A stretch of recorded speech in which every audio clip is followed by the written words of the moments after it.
มาทุกคนจะกลับมาคืนเกี่ยวกับการสร้างในการโปรเจกต์ Study in HU AI ของเราเนาะในที่นี้เราจะพาให้คนเห็น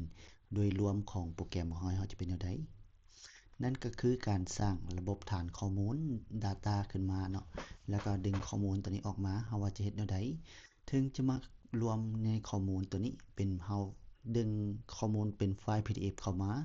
แล้วเราสิมี SQL ตัวนี้ MSN ตัวนี้พวกนี้เราจะมาเฮ็ดเป็นไกด์โชว์ให้เราเบิ่งเนาะว่าอย่างเช่นว่าในการสร้างระบบฐานข้อมูลของเราจะเป็นหน้าตาประมาณนี้ที่ว่ามันจะมี handbook แนวนี้เนาะในการดึงข้อมูลแล้วก็โครงสร้างของโปรแกรมแล้วเราจะสร้างเป็นโปรแกรมและสร้างเป็น AI ขึ้นมา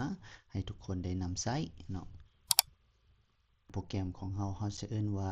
เราจะเป็น Assistant Knowledge ของเรานี้เราจะมีในการในแอปเนาะในแอปตัวนี้เราจะมีโปรแกรม Pi นี่เนาะ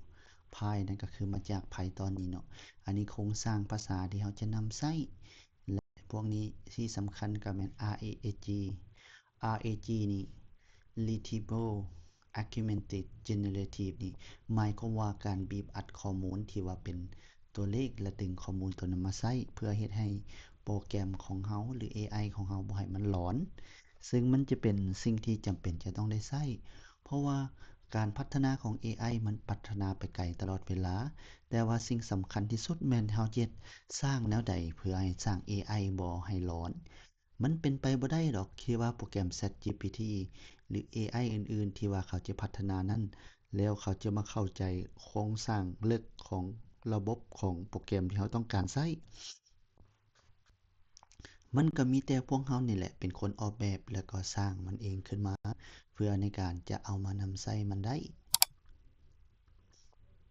นี่ก็แม่นภาษาและโครงสร้างที่เราจะมานำใช้พวก Fast API แล้วเราก็จะใช้หยังแหน่มีการเชิดดึงข้อมูลเก็บข้อมูลและตอบคำถามมาขึ้นมาเป็นลักษณะเป็นโมเดลและภาษาที่ใช้หลักๆเราจะใช้ในการแรงเช่นนี้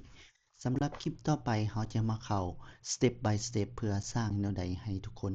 เข้าใจและหาเรียนรู้และสามารถเอาไปนำใช้ขอขอบใจลาก่อนแล้วพบกันใหม่ในคลิปต่อไปในการสิ่งที่เป็นพื้นฐานในการเอามาเขียนโปรแกรมเหล่านี้